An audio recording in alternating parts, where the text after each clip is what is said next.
normal ya, sehingga kita bisa melaksanakan tatap muka yang sebenarnya dalam perkuliahan dan juga dapat maksimal khususnya dalam praktikum ya. Baik, semoga juga rekan-rekan mahasiswa sekalian dalam keadaan sehat selalu ya, semua sehat selalu.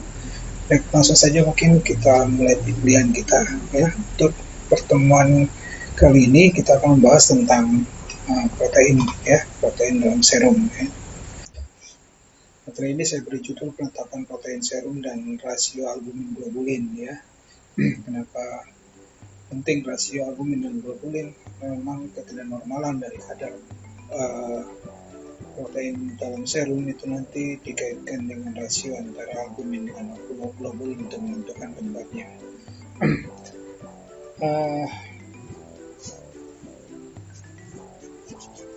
Kita akan langsung saja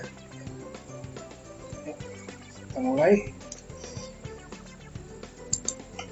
Ini adalah objektif atau tujuan dari pembelajaran kita kali ini, karena mahasiswa nantinya diharapkan bisa mengenal dan juga memahami ya prinsip-prinsip dari metode yang digunakan dalam penetapan protein secara kuantitatif ya.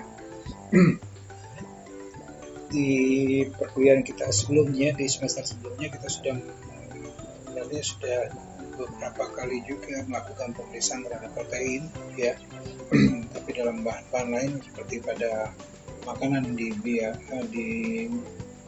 kimia amami maupun biokimia, kemudian juga di mata kuliah urinalisa ya, itu juga ada pemeriksaan protein, maupun pemeriksaannya kebanyakan memang untuk urinalisa itu lebih banyak kepada pemeriksaan yang sifatnya pengujiannya secara kualitatif maupun semi kuantitatif. Untuk mata kuliah kimia klinik semester ini kita akan mencoba melihat bagaimana penetapan protein ini dalam spesimen darah dan juga spesimen cairan tubuh lainnya yang ditetapkan secara kuantitatif. Misalnya seperti pada cairan otak juga ya, ada penentuan protein secara kuantitatif juga ya. Baik, selain itu ya, selain diharapkan mahasiswa bisa memahami prinsip dari pemeriksaan protein serum ya, juga untuk mahasiswa juga dapat dengan sendirinya dapat menentukan kadar protein total maupun albumin dalam serum, serta mampu menghitung rasio albumin globulin ya, serta menghubungkan temuan hasilnya dengan kondisi klinik yang sesuai. Baik, kita lanjut. Terlebih dahulu kita membahas tentang plasma dan serum ya. Kedua-duanya merupakan bahan spesimen ya, yang perbedaannya terutama dalam penggunaan antikoagulan ya, antikoagulan, dimana kalau cairan darah dari darah tersebut yang didapat setelah dipisahkan dengan sel-selnya itu berasal dari darah yang telah dicampur dengan antikoagulan, maka itu disebut dengan plasma. Sedangkan kalau darahnya tidak diberikan antikoagulan, artinya serumnya didapat atau cairannya didapat dari darah yang dibiarkan membeku ya, itu kita sebut dengan serum.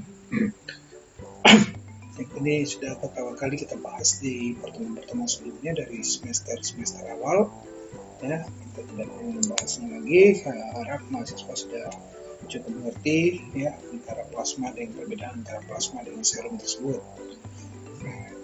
Yang jelas plasma itu harus disentrifuge ya untuk mendapatkannya, setelah didapat dari cairan yang telah ditambahkan dengan antikoagulan. Sedangkan serum itu tidak ditambahkan antikoagulan, nanti dibiarkan beku ya, Nah, berkaitan dengan total protein ya, pada spesimen serum ya, di sini terjadi degradasi jumlah protein sebenarnya sekitar 4% dari keseluruhan ya, terhadap plasma ya, akibat adanya proses koagulasi dari fibrinogen ya, mana fibrinogen ini merupakan bagian dari protein total ya. dari protein total, dia termasuk 3 besar dari kandungan total protein seluruhnya yang ada di dalam darah. Yang pertama itu albumin, kemudian globulin, dan yang ketiga itu fibrinogen. Itu cukup signifikan ya, walaupun jika dibandingkan dengan albumin dan globulin jumlahnya cukup jauh ya perbedaannya. Serum memiliki viskuositas yang rendah ya. Nah, pengukurannya sebenarnya lebih dianjurkan untuk dilakukan dengan teknik elektroforesis. Seperti itu ya. Nah, ini jenis-jenis protein ya, yang tadi saya sampaikan ada beberapa jenis protein. Ada albumin, ada globulin, kemudian juga ada fibrinogen ya.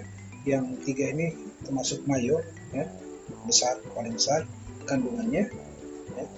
Nah, albumin merupakan yang paling besar di situ, lebih dari 50% ya. Kemudian diikuti dengan globulin yang terdiri dari beberapa fraksi-fraksi jika dilakukan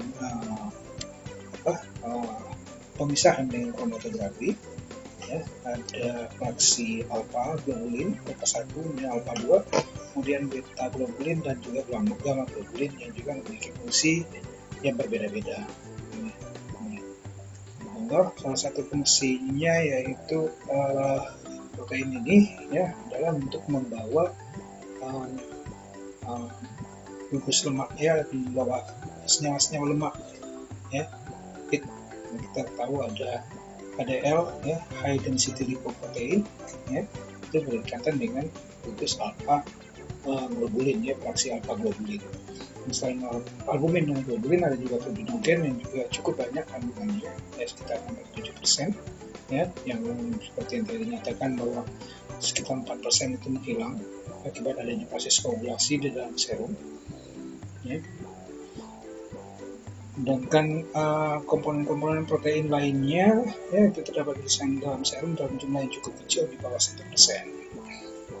Masuklah di situ albumin ya, gamma imunoglobulin dan lain-lainnya ya. Nah, kita akan coba membahas tentang dua jenis protein ya dalam pemeriksaan yang akan kita perdalam di semester ini ya, di kimia darah, khususnya untuk albumin dengan globulin. Albumin di sini dijelaskan bahwa berasal dari kata albus ya, albus yang artinya putih ya. Ini dia merupakan kandungan terbesar ya dari protein, kemudian disintesa di hati ya, dalam sel hati atau disebut dengan hepatosit ya. Bermuatan negatif, elektronegatif pada pH 7,4 ya. Ini kondisi secara fisiologis dia cenderung bermuatan negatif, memiliki tingkat kelarutan negatif, tingkat kelarutan yang tinggi. Dia lebih mudah larut di dalam air dibandingkan dengan globulin ya. Waktu parunya dalam plasma dia 15 sampai 19 hari untuk satu molekulnya ya. Berada di situ 15 sampai 19 hari.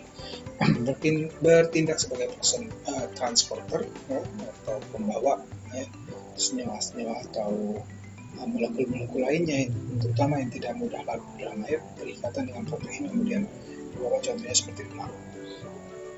Dengan nilai normal 3,5 sampai 5,5 gram per desiliter atau 35 sampai 55 gram per liter.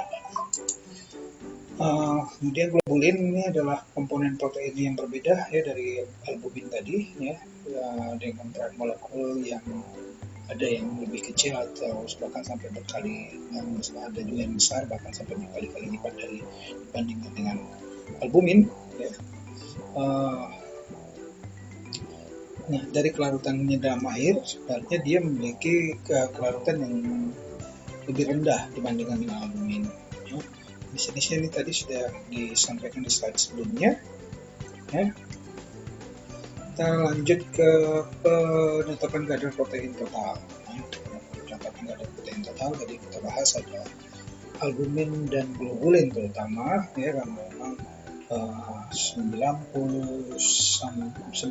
sekitar 95% ya protein itu disusun oleh dua molekul protein ini ya, albumin dan globulin. Untuk protein total secara keseluruhan termasuk dari situ fibrinogen dan lain-lainnya itu ya, itu apa ya, di pemeriksaannya secara keseluruhan disebut dengan di laboratorium adalah penetapan kadar protein total. Ya. Ada beberapa metode untuk pemeriksaan ini yang dikelompokkan dalam dua. Ya. Yang pertama berdasarkan reaksi dengan tembaga, ion tembaga atau kupri atau ya, kemudian juga berdasarkan reaksi warna ya atau senyawa berwarna. Untuk berdasarkan reaksi dengan ion Cu ya, itu ada beberapa metode ya yang cukup direkomendasikan untuk dipakai di laboratorium klinik ya, dan yang paling umum adalah metode Biuret ya. Selain metode Biuret ada metode Lori dan juga metode BCA ya, BCA ya. Sedangkan yang kedua berdasarkan pewarna tadi ya, itu ada metode uji namanya Bradford ya, uji Bradford atau Bradford assay. Kita lihat satu-satu. Biuret adalah metode yang paling umum dipakai yang dimana dalam reaksi Biuret terhadap protein dalam pengukuran protein total ini prinsipnya adalah senyawa dengan dua atau lebih ikatan peptida akan bereaksi dengan Cu sulfat ya, kupri sulfat dalam suasana alkali menghasilkan protein kompleks berwarna ungu atau violet ya. Ini reaksi, prinsip reaksi yang sudah sering kita dengar ya, mirip sama prinsip reaksi dari Benedict ya atau Fehling ya. Ini sulfat dalam suasana alkali. Cuman untuk deteksi adanya terhadap protein juga direaksi, kemudian di sini menghasilkan warna ungu ya, ungu violet. Ini protokol contoh prosedur, protokol atau prosedur kerjanya. Ya. Di sini kita seperti biasa kita melakukan pengujian terhadap spesimen darah untuk uji endpoint ya, metode endpoint itu ada tiga tabung atau tiga pipet, blanko, standar, dan tes ya. Blanko, standar, dan tes. Dan kerjanya sama seperti pemeriksaan kolesterol, glukosa, dan lain-lainnya ya. Cuman di sini mungkin lebih mirip ke asam urat ya, dengan volumenya ya, sedikit diperbanyak dibandingkan dengan yang biasanya cuma 10 mikroliter ya, ini menggunakan yang 20 mikroliter. Nah, ini biasanya berhubungan dengan hasil warna yang dibentuk dari komposisi reagen yang dipakai. Itu biasanya kalau menggunakan 10 mikroliter ya, warna yang terbentuk itu cukup lemah ya, dan tidak terlalu intensitasnya itu tidak terlalu bagus, tidak terlalu tinggi, sehingga jumlah serumnya ditambah ya. Dengan prinsipnya bahwa volume tes dengan volume standar sama ya. Untuk membandingkan kedua-duanya itu harus memiliki volume yang sama. Boleh juga kalau kita menggunakannya untuk 10 mikroliter ya, tapi tentu salah satu kelemahannya tadi intensitas warnanya menjadi lebih lemah, hingga mungkin saja menyebabkan kesalahan dalam pengukuran. Dalam protokol atau prosedur tetapnya biasanya dianjurkan untuk menggunakan volume yang lebih banyak, yaitu 20 mikroliter. Reagen yang dipakai sama ya, semuanya 1000 mikroliter ya. Kalau dulu ini bisa sekitar, kalau serum atau standarnya bisa sampai sekitar setengah mili atau 100 mikron ya, dengan volume reagennya itu bisa 3-5 mili ya. Untuk metode-metode sekarang itu sudah bisa menggunakan teknik-teknik mikro seperti ini ya, bisa dilakukan pengujian dengan jumlah volume yang lebih kecil ya. Kalau di kimia makanan kita biasanya menggunakan ujian sama dengan volume reagen Biuretnya 5 mili, dan spesimen atau sampelnya itu sekitar setengah mili atau 1 mili seperti itu ya. Nah, ini setelah kita buat campuran dari ketiga tabung atau pipet yang mau kita ukur nanti ya, untuk masing-masing tes standar dan blanko, kemudian kita campur hingga homogen, kemudian kita inkubasi hingga 10 menit ya. Biasa ada juga yang merekomendasikan inkubasinya cukup 5 menit, ada juga yang seperti itu ya. Umumnya ya 10 menit ya. Kemudian nanti dibaca serapan atau absorbannya pada fotometer dengan panjang gelombang 540 ya. Larutan standar ya untuk uji biuret ini umumnya konsentrasi berada pada konsentrasi 8 gram per desiliter ya, atau 8 gram per desiliter. Tapi tidak semuanya sama 8 gram, kadang-kadang ada yang juga cuma 6,5, ada yang sekitar 7 ya, macam-macam ya. Itu kita lanjut. Nah, ini komposisinya ya, komposisi reagen biuret. Di situ ada sodium hidroksida, kemudian kupri sulfat, kemudian juga sodium potasium tartrat ya, kemudian potasium iodid ya. Ini biasanya untuk menjaga atau sebagai buffer di situ ya, sodium potasium tartrat maupun potasium iodid. Nah, sedangkan sodium hidroksida yang tadi ya, dimana secara prinsip reaksinya dilaksanakan pada suasana alkalis, sodium hidroksida yang membuat suasana reaksi itu menjadi alkalis ya. Kupri sulfat adalah senyawa yang akan direaksikan dalam penentuan kadar protein ini ya. Ada metode Lowry ya, ini juga menggunakan Cu+2 ya. Sini polipeptida, ikatan peptida yang bereaksi dengan Cu, kemudian nanti menghasilkan senyawa kompleks Cu dengan tetradentat ini ya, senyawa berwarna biru yang nanti hasilnya akan tetradentat nanti direaksikan dengan senyawa folin ya, reagen folin yang menghasilkan senyawa berwarna biru yang akan diukur pada panjang gelombang 750 nanometer.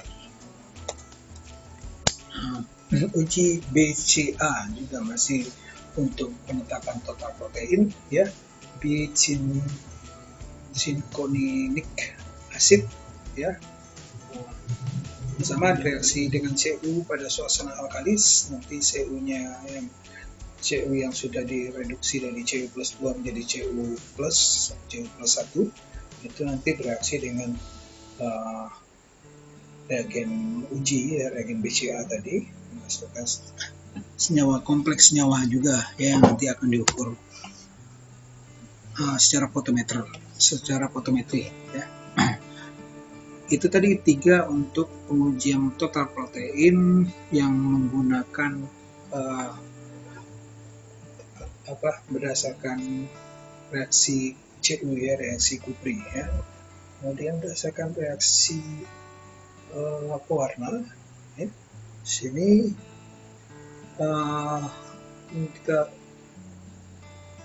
lihat ya, untuk uji Bradford ini nanti reagennya, reaksi dengan reagennya akan menghasilkan senyawa kompleks senyawa berwarna ya, senyawa protein dengan senyawa berwarna menghasilkan warna biru ya.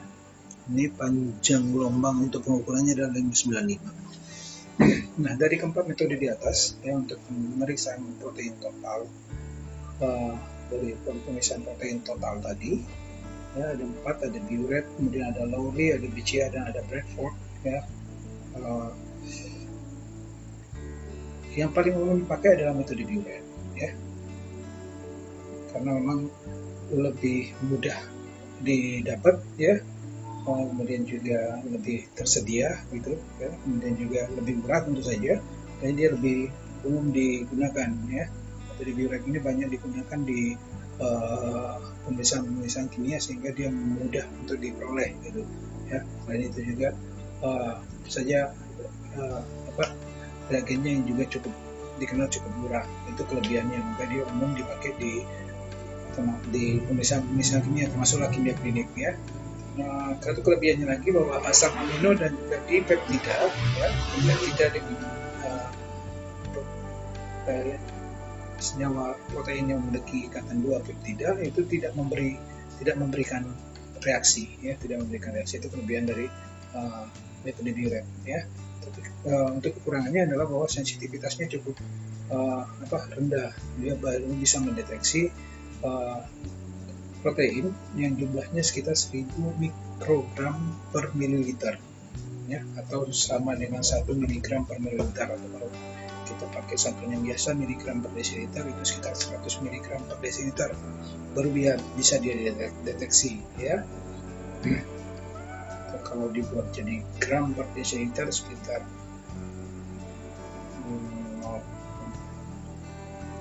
1 gram per liter atau 0,001 gram per liter ini mestinya ya. Itu ya, jika kita bandingkan dengan sensitivitas dari metode-metode 3 yang lainnya ya, metode yang lainnya cukup jauh ya, punya kemampuan untuk mendeteksi yang cukup jauh dibandingkan dengan diuret tadi ya. Dia bisa mendeteksi sampai di bawah ya, sekitar 10 mikrogram per desiliter. Artinya cukup sedikit ya, jumlah yang sangat sedikit dia bisa mendeteksi ya, bandingkan dengan diuret tadi yang 1000 mikrogram ya, dia 10, jadi artinya dia 1/100 dari kemampuan diuret dia bisa mendeteksi. Bahkan untuk BCA ya, itu bisa mendeteksi 0,5 mikrogram per mililiter, itu dia bisa deteksi ya. Bradford sedikit lebih tinggi tapi cukup jauh kalau dibandingkan dengan diuret juga 20 mikrogram per mililiter ya. Jadi kalau berdasarkan sensitivitas ya, diuret itu yang paling lemah ya. Sedangkan 3 yang lainnya dia cukup untuk jumlah kandungan protein yang cukup rendah pada suatu spesimen, itu mereka dengan 3 metode ini bisa dideteksi ya. Makanya diuret sebenarnya tidak bisa digunakan untuk mengukur kadar protein pada misalnya pada cairan otak gitu ya. Cairan otak itu kita bisa menggunakan diuret gitu, kita tidak bisa menggunakannya. Tapi kalau Lowry, BCA dan Bradford itu bisa digunakan ya.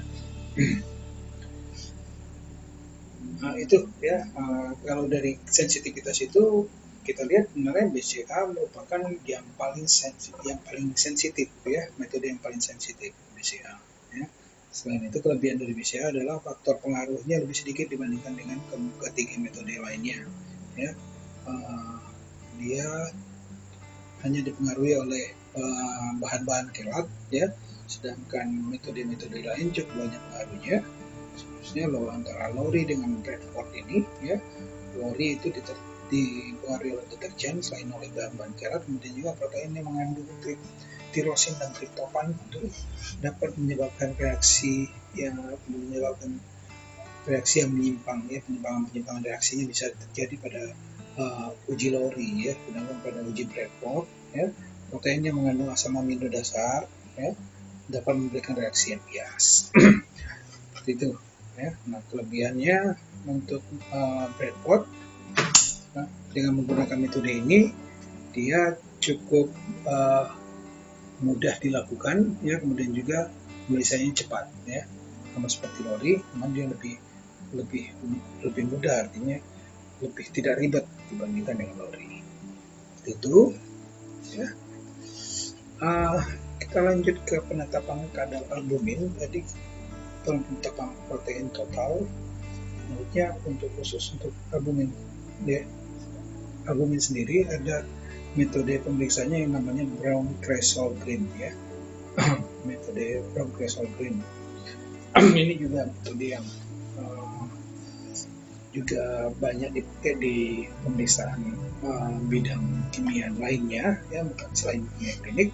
Metode BCG ini untuk albumin ya, sama prinsipnya digunakan yang sama seperti di bidang-bidang kimia lainnya, ya, di mana diketahui bahwa albumin mempunyai titik isoelektrik pada pH 4,7, ya, sehingga reaksi dilaksanakan pada pH yang asam mendekati titik isoelektrik itu. Sementara reagen BCG memiliki muatan negatif, ya, pada pH 4,3. Dengan prinsip reaksi bahwa bromkresolbrin secara kualitatif berikatan dengan albumin membentuk kompleks pewarna biru hijau, ya. Makin tinggi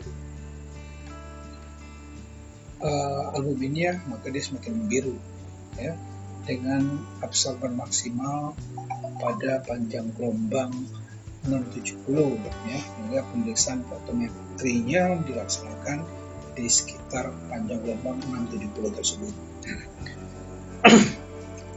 Ini protokolnya mirip seperti uji albumin tadi, protein total tadi untuk uret, ya. Nah, untuk protokol uji BCG juga sama, ya. Namun kalau tadi di uret itu volumenya diperbanyak, ya, sekitar 20 mikron, dan untuk uji albumin itu menggunakan jumlah sampel yang sama seperti pemeriksaan endpoint lainnya, ya, seperti glukosa, kolesterol dan trigliserid, ya, 10 mikroliter, ya.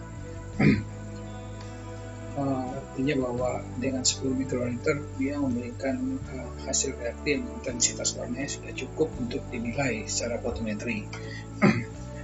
Ini perlu diperhatikan di sini bahwa setelah pencampuran antara serum dengan larutan reagen ini, ya, larutan BCG ini, ya, baik serum maupun larutan standar, ya, setelah dicampur dengan albumin harus segera. Kalau berbeda dengan uret tadi, di sini dilakukan pengujian setelah pembacaan sorban setelah 5 sampai 10 menit inkubasi, ya. Sedangkan pada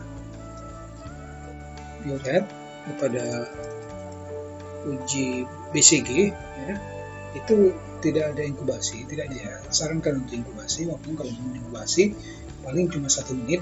Artinya bahwa ini bisa begitu sudah dicampur homogenkan, kemudian langsung periksa di fotometri, ya, di fotometer pada panjang gelombang 670. Konsentrasi standarnya, ya, kalau tadi sama seperti uret tadi, ya, konsentrasi standar untuk albumin, ya, biasanya 4 gram per desiliter atau 40 gram per liter, ya. Tapi untuk berbeda bermacam-macam merek, ya, dari reagen tentu mungkin memiliki standar konsentrasi standar yang berbeda-beda, ya. Ini disesuaikan aja dengan merek konsentrasi standar dari reagen yang kita gunakan. Nah, ini yang perlu diperhatikan, ini khususnya yang poin kedua ini, ya, yang tadi saya sebutkan bahwa untuk metode BCG dalam pembacaannya harus dilakukan sesegera mungkin untuk menghindari reaksi BCG dengan fraksi protein lainnya. Jadi artinya bahwa BCG ini bukan cuma bereaksi dengan albumin, ya, tapi juga bisa bereaksi dengan fraksi protein lainnya. Nah, karena dengan jumlahnya dia cukup tinggi, sementara reaksinya cepat, gitu, ya. Albumin, ya, dalam 1 menit pertama itu sudah selesai, mungkin sudah endpoint, sudah seluruhnya bereaksi dengan reagen BCG, sehingga warna yang terbentuk itu memang diasumsikan bahwa warna hijau yang terbentuk nantinya dari BCG yang tadinya berwarna kuning berubah menjadi hijau, itu semua memang hijau kebiruan tadi memang disebabkan oleh albumin, ya, kalau sesegera mungkin dilakukan pengukuran atau pembacaan sorban. Itu tentunya di sini disarankan harus sesegera mungkin untuk dibaca ya, dari reaksi dengan fraksi protein lainnya. Ini adalah prosedur pengukurannya pada fotometer ya, yang sudah sering kita lakukan dalam praktik ya, untuk pengukuran kimia darah lainnya ya, dari glukosa hingga pemeriksaan lipoprotein ya, kemarin sudah kita laksanakan.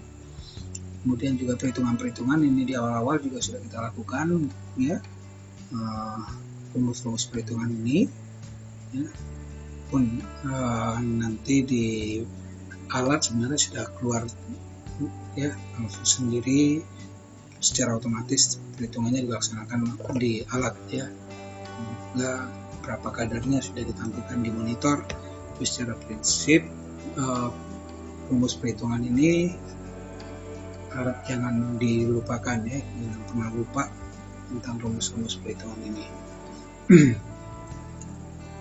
Yang perlu diperhatikan di sini ya, kita hanya melakukan pemeriksaan terhadap total protein, jadi protein secara keseluruhan kita lakukan pemeriksaannya, kemudian juga albumin ya, kadar albumin dilakukan. Nanti ke globulin itu kita tidak melakukannya ya. Hasil ini ya, globulin, perhitungan globulin, berapa kadar globulinnya ya, itu didapat ya dari selisih antara total protein dengan albumin ya. Jadi berapa hasil penetapan kadar protein totalnya dikurangi dengan hasil penetapan kadar albumin ya, didapatlah berapa kadar globulin serumnya. Sehingga ini sama seperti di pengukuran LDL kolesterol ya, ini tidak dilakukan secara langsung, tapi didapat dengan memperhitungkan hasil penetapan, hasil kadar dari penetapan protein dengan albumin ya, yang tidak secara langsung ya. Nah, dan untuk elektroforesis ya, juga ada selain kimia darah tadi ya, ada juga pemeriksaan namanya uji protein serum secara elektroforesis ya. Ini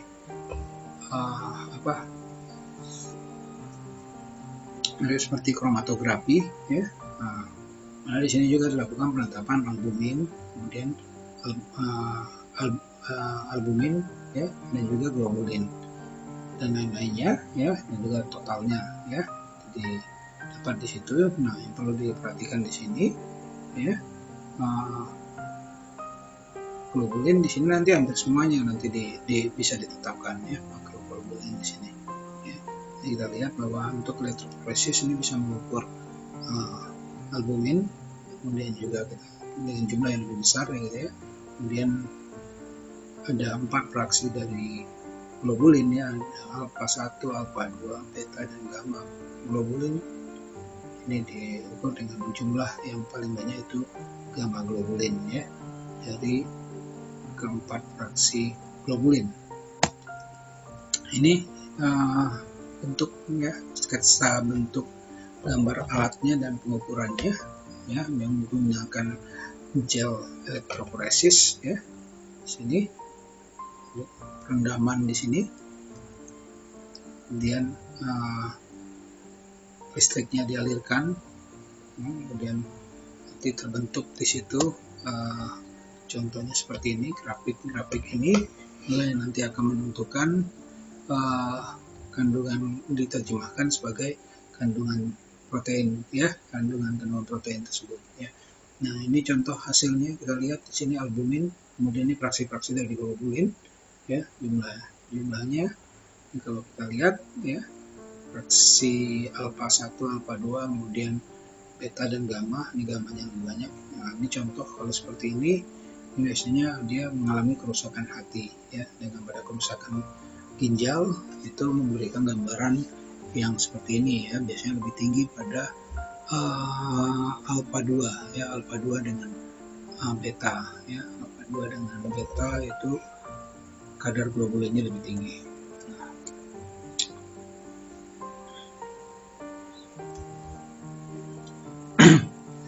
Nah, seperti yang tadi di awal saya sampaikan bahwa tujuan pembelajaran kuliah kita hari ini salah satunya juga untuk mencoba mengerti atau memahami untuk memperhitungkan rasio antara albumin dengan globulin ya.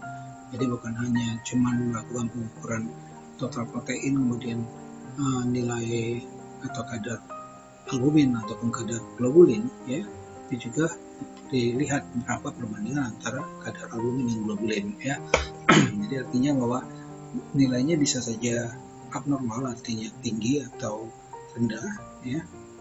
Tinggi dan rendah protein total itu berarti kan ada kelainan-kelainan. Nah, cuman apa yang menyebabkan kelainan tersebut? Nah, itu dilihat dari rasio antara albumin dengan globulinnya. Rasio albumin globulin ini dapat ditetapkan dengan melalui dua cara, yaitu pertama dengan metode langsung, dengan secara langsung maupun secara tidak langsung ya, direct atau indirect ya. Nah, untuk direct ya, di sini globulinnya di globulin dan albumin yang terdapat dalam suatu spesimen itu dipisah-pisah, kemudian ditentukan masing-masing nilainya ya secara langsung ya. Nah, ini biasanya ini digunakan metode teknik tadi elektroforesis sini, karena seluruhnya dinilai, albumin dinilai, globulin dinilai. Nah, berbeda kalau menggunakan metode spektrofotometri tadi, fotometri ya, dengan reaksi endpoint ya, kita cuma melakukan pengukuran protein total dan juga albumin. Dengan globulin kita tidak melakukan pemeriksaan secara langsung ya. Kadar globulin kita dapat dari pengurangan atau selisih antara total protein dengan kadar albumin, itu kita dapat kadar globulin. Nah, ini disebut dengan penetapan rasio albumin globulin yang tidak langsung ya. Nilai globulin tidak ditetapkan secara langsung, berbeda dengan elektroforesis tadi. Nah, ini contohnya. Ini kan kita lihat perbandingannya. Ini albumin, ini albumin, ini globulin. Ini albumin, ini globulin. Kita lihat perbandingannya albumin dan globulin, rasionya ya. Rasionya albumin dan globulin. Tentu ini lebih kecil rasionya ya. Kalau ini mungkin albuminnya bisa berapa kali lipat dari globulin, sedangkan ini albuminnya globulinnya mendekati albumin ya, rasionya lebih kecil. Nah, kalau rasionya lebih besar itu menandakan misalnya kerusakan pada hati, tapi kalau rasionya kecil ya, maka kerusakan pada ginjal. Contoh-contohnya seperti itu. Ini untuk nilai normalnya dalam serum ya, total protein itu 6,7 sampai 8,6 ya.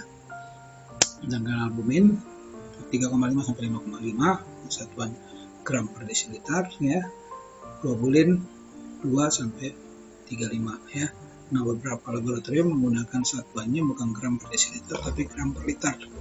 Ini tinggal dikalikan aja dengan 10 ya. Dari desiliter itu kan 100 ml, kalau liter 1000 ml.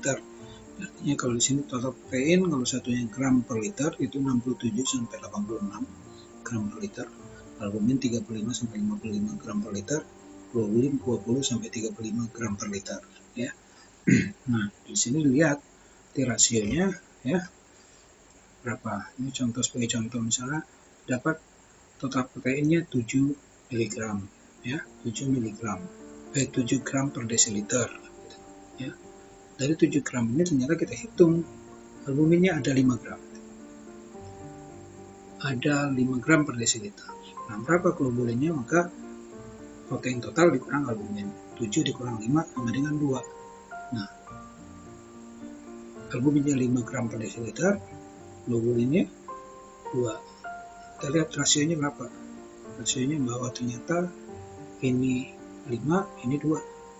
Artinya itu kalau ini 1, ini 2,5 ya, 1/5 ya, 5 bagi 2, berarti 2,5 rasionya.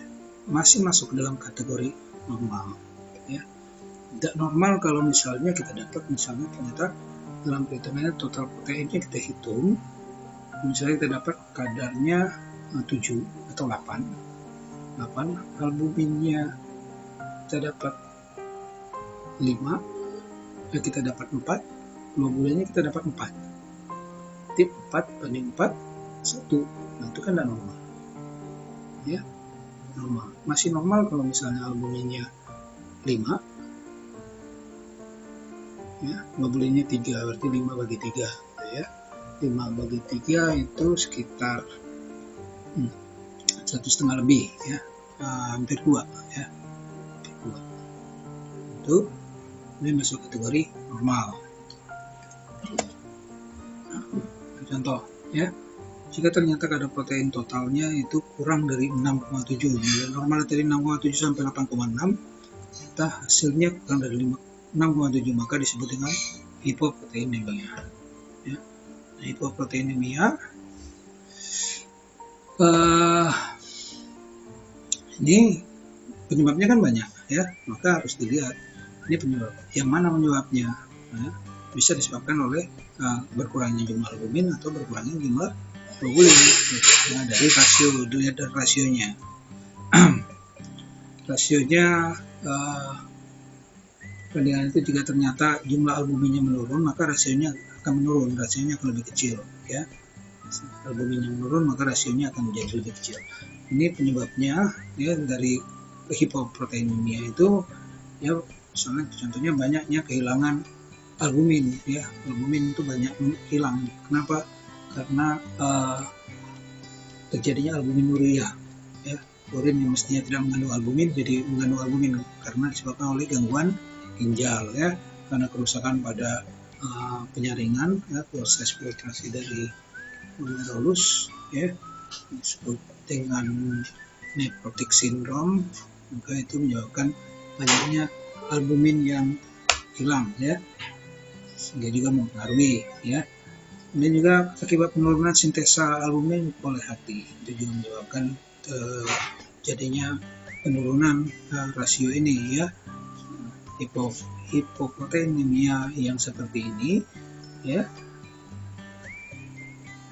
yang terjadi penurunan rasio albumin globulin ini, ya, itu bisa disebabkan oleh penurunan sintesa, contohnya pada penyakit hati kronik, ya, maupun malnutrisi, pada kasus-kasus malnutrisi. Nah, jika rasio tersebut terjadi peningkatan, ini, ya, akibat adanya globulin yang berkurang, ya, globulin yang berkurang. Contoh seperti ini tadi, misalnya terjadi penurunan di bawah misalnya 5 di sini, kemudian globulinnya cuma 1, ini 5 banding 1 berarti, ya, 5 banding 1 berarti terjadi peningkatan rasio, ya, karena globulinnya turun. Globulinnya cuma 1, sini jumlahnya 5, jumlahnya 6, ya, albuminnya 5, globulinnya 1, ya, globulinnya menurun, albuminnya normal 3,5 sampai 5,5, albuminnya 5, berarti albuminnya normal, tapi globulinnya 1 gram per desiliter, ya, itu rasionya berapa? 3, ya, 5 banding 1 berarti 5, ya, 5 banding 1 di situ, ya. Terjadi peningkatan rasio akibat globulinnya berkurang. Itu disebabkan oleh kekurangan gamma globulin pada dalam darah atau tidak adanya gamma globulin di dalam darah. Contohnya itu, ya, contohnya. Nah, untuk hiperproteinemia, ya, ini kalau kadar protein dalam selnya lebih dari 8,3 gram per desiliter atau 83 gram per liter, ya. Nah, di atas ini, ya, 83. Nah, ini, ya, penyebab hiperproteinemia ini bisa saja kalau misalnya ternyata 8, misalnya dia 9 gram per desiliter atau 90 gram per liter, ya. Ternyata rasionya tadi masih masuk kategori, misalnya ternyata 6 dengan 3, 6/3 kan 2, masih masuk kategori normal. Ini tadi rasio tadi kan 1,5 sampai 2,5 itu normalnya. Ternyata jadi protein totalnya itu 9 dengan albumin sebanyak 6 dan globulin 9 kurang 6 jadi 3. Rasionya 6/3 ya, jadi 2/1 kan ya, 2/1, jadi rasionya 2. Rasionya 2 itu masih kategori normal ya. Kalau terjadi kadar proteinnya lebih dari 8,3 tapi perbandingannya normal, itu ya bisa diasumsikan sebagai peningkatan atau hiperproteinemia yang relatif ya. Biasanya disebabkan oleh dehidrasi ya, kurang cairan, kurang minum ya. Bisa seperti itu ya, atau misalnya diare berat, itu keracunan, itu juga bisa menyebabkan hiperproteinemia dengan rasio albumin globulin yang normal. Nah, kalau rasionya terjadi penurunan rasio, artinya albuminnya globulinnya meningkat ya, peningkatan kadar globulin ya. Nah, itu disebabkan oleh infeksi kronik, contohnya seperti penyakit Kala-Azar ya, penyakit yang disebabkan oleh parasit ya, atau adanya perkembangan keganasan ya dari sel-sel plasma, contohnya penyakit multiple myeloma ya, kanker ya.